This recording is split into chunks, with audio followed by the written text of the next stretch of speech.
হিন্দু মুসলমান, একজন তার নয়নের মণি, একজন তার প্রাণ। 1000 বছরের ইতিহাস ঘেটে দেখুন, 1000 বছরের ইতিহাসের উপর ভিত্তি করে বিদ্রোহী কবি কাজী নজরুল ইসলাম কথাটি বলেছিলেন।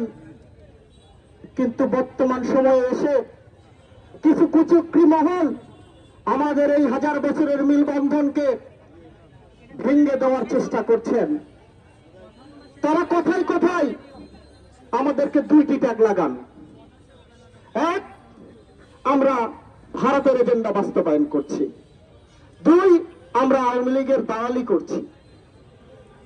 আরে ভাই, যদি আমরা ভারতের দালালি